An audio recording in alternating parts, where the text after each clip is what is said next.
लेकिन कुलबे साहब, सवाल आपने सुना।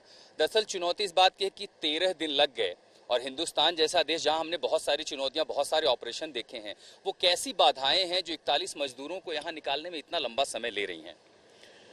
देखिए, लगातार जो हम काम कर रहे हैं उसमें अड़चने कहीं न कहीं स्वरूपों में हमारे सामने आई हैं। अब जैसे पाइप के अंदर छोटे एक पाइप का फंस जाना, उसका गोल घूम करके ऑगर को फंसा देना, या पाइप के मुंह पर लेटिस गर्डर का आ करके हमारे काम को रोक देना, या हमारी मशीन के फाउंडेशन का थोड़ा सा वीक हो जाना।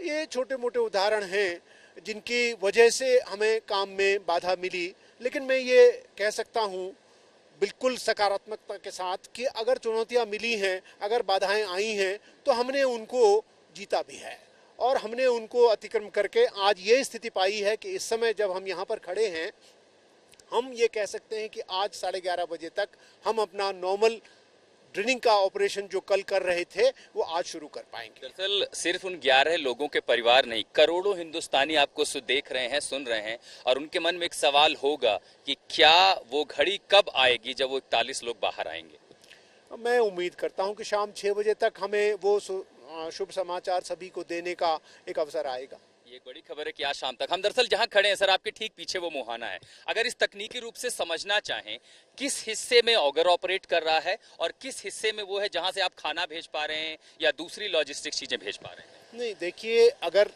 आप ये जाने कि जो टनल में जहां पर ट्रैप हुआ है वर्कर्स का, वो चेनेज इस मुंह से 260 पॉइंट पर है। वो इस दाएं हिस्से की तरफ या बाएं की तरफ? नहीं, वो टनल के बीच में कहीं 260 वाला जो पॉइंट है वो है। और जो हमारी मशीन काम कर रही है वर्टिकली, अगर समझ इधर है, हम 200 से इधर काम कर रहे हैं और हमें क्योंकि जो बीच का ट्रैक है या किसी खास हिस्से में ले बाएं?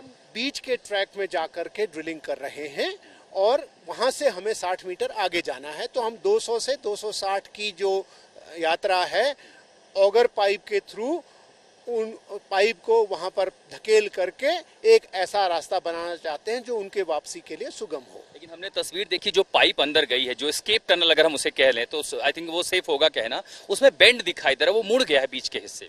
हाँ, वही एक कल शाम हमारे लिए चुनौती थी। तो मशीन को, फाउंडेशन को पुख्ता करके ऑगर को वापस निकाल करके लोगों को अंदर भेजा गया है और उस पाइप को जो स्क्वीज्ड है 2 मीटर काट करके बाहर निकाल ले रहे हैं, जिससे कि नॉर्मल गोलाई का पाइप फिर से हम पुश कर सकें। अच्छा, मेरे पास यहाँ एक स्ट्रक्चर मैं आपको दिखाना चाहता हूँ सर।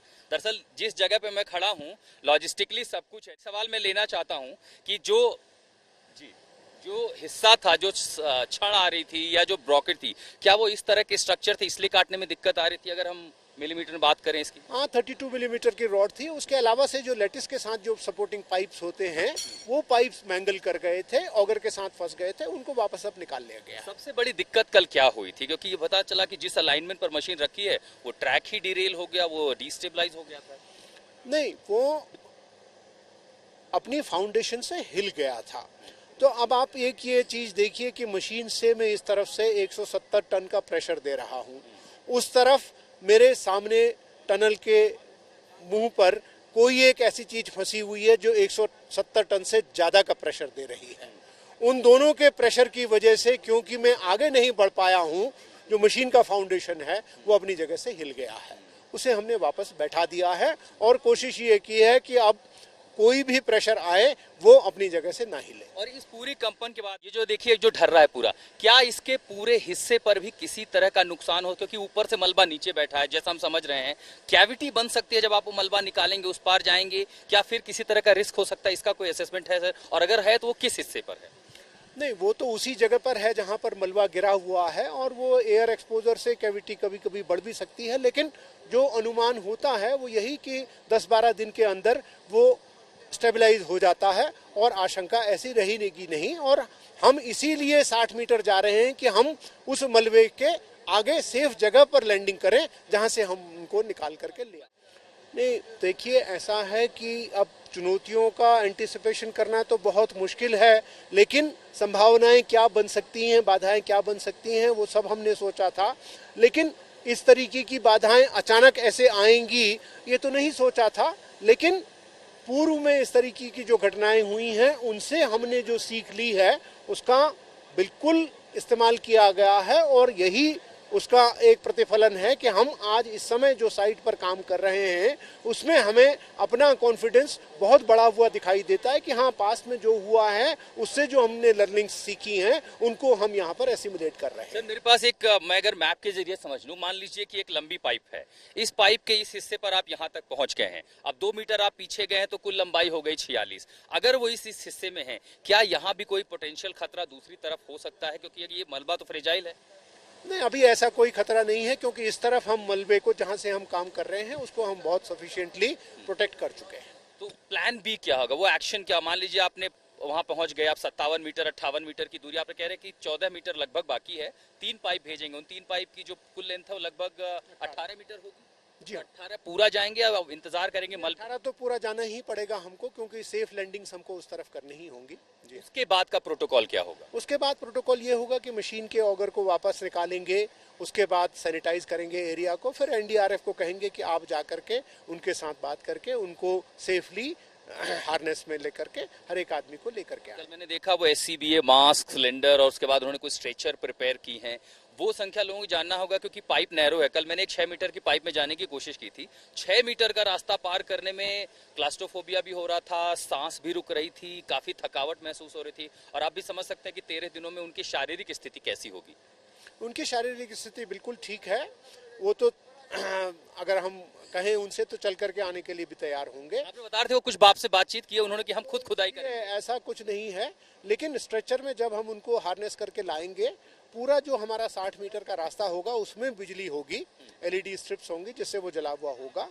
जो रेस्क्यू करके ला रहा होगा उसके पास माइनर लाइट होगी तो वो लाइट दे रहा होगा, और उनको ऑक्सीजन की व्यवस्था बाधित न हो इसके लिए उनके पास ऑक्सीजन सिलेंडर होंगे। वो सब एनडीआरएफ ड्रिल आराम से कर चुके हैं। बहुत बड़ी जानकारी आपने कि अंदर कम से कम बिजली की व्यवस्था होगी। दूसरी चीज बड़ी बात है, आपके मजदूरों से बात हो रही थी, वो कह रहे थे कि हम भी खुदाई करना चाहते हैं, क्या उनको भी ऑपरेशन में ले रहे हैं? नहीं, अभी तो देखिए ऐसी ज़रूरत महसूस नहीं होनी चाहिए। मैं आशा करता हूं कि हमारा काम ही हम कर पाएंगे, क्योंकि वो वहां पर 13 दिन से हैं, उनसे ये उम्मीद करना कि हम उनसे मदद लें, वो हमारा अगर ज़रूरत पड़ी तो लास्ट स्टेप होगा, बट मैं आशा करता हूं कि वैसे स्टेप की लेने की ज़रूरत पड़ेगी नहीं। इस टनल में सबसे बड़ी चुनौती ये मान लें कि एक तो आर्क है मेटेलिक, उसको भेजने की हम तब जब मेरी विशेषज्ञों से बात हो रही थी वो कह रहे थे हमारे पास डायमंड कटर वो आर्क भेज सकता है, ये हिस्सा जो अभी भी है क्या अभी भी ये परेशान कर सकता है? नहीं, अब मुझे नहीं लगता है, जैसा हमारे को ग्राउंड पेनिट्रेशन रडार की स्टडी से मालूम हुआ है, अब ऐसा कोई मेटेलिक ऑब्स्ट्रक्शन हमें बाधा करेगा ऐसा उम्मीद नहीं करते। लेकिन इसमें ऐसी क्या खासियत है कि आपकी इतनी बड़ी मशीन अमेरिकन ऑगर जिसे कहा जा रहा है वो इसे काट नहीं पाई, क्या क्या ऐसी वजह थी इसमें? ये तो मामूली सरिया मतलब गैस कटर से कट सकता है ये। मामूली सरिया 600 mm या 800 mm की लेंथ के बाहर से फंसा हुआ है, तो उसमें इतनी स्ट्रेंथ है कि वो किसी भी चीज को रोक सकता है, क्योंकि उसके पास अपनी लंबाई के अलावा से पीछे से मलबे का और पीछे से बोल्डर्स का सपोर्ट भी है, तो वो अकेला नहीं है। तो क्या ऐसा ही कोई हिस्सा था जिसकी वजह से पाइप में बेंड भी आ गया? हाँ, उसी की वजह से ही फ्रिक्शन आया होगा। अब ये एग्जैक्टली कहना तो किस वजह से आया ये बड़ा मुश्किल है, लेकिन नेचुरली ये लगता है कि फ्रिक्शन जरूर हुआ होगा, और दो चीज़ों के फ्रिक्शन से ही ऐसा एक फोर्स जनरेट हुआ होगा जिससे पाइप पिचक गया। रेडार आपने यूज किया स्कैन करने के लिए, वो कितनी विड्थ उसकी देख पाई और क्या कुछ मिला? उन्होंने यही बताया हमको कि 5 मीटर आगे तक कोई मेटेलिक ऑब्स्ट्रक्शन अब नहीं है। तो अगर मान लीजिए कि 6 बजे तक, जैसे नेहा का सवाल है कि हम उस पार पहुंच गए, मशीन को ऑगर लाने में या सैनिटाइज करने में 2-3 घंटे का और समय, क्या ये मिडनाइट तक भी चल सकता है ऑपरेशन? नहीं, मेरे ख्याल से 9 बजे तक हमें सफलता मिलनी चाहिए। और उसके बाद ले कहाँ जाएंगे इन तमाम लोगों को? ये सबसे ज्यादा तो अपने परिजनों से मिलने को विचलित होंगे। अगर स्वास्थ्य मान लें कि सबका ठीक है, खाना मिल रहा है, तो सबसे पहले तो अपने परिवार के लोगों से मिलना चाहेंगे। तो वो व्यवस्था की गई है, वो ऑलरेडी उसके लिए प्लान प्रिपेयर कर चुके हैं।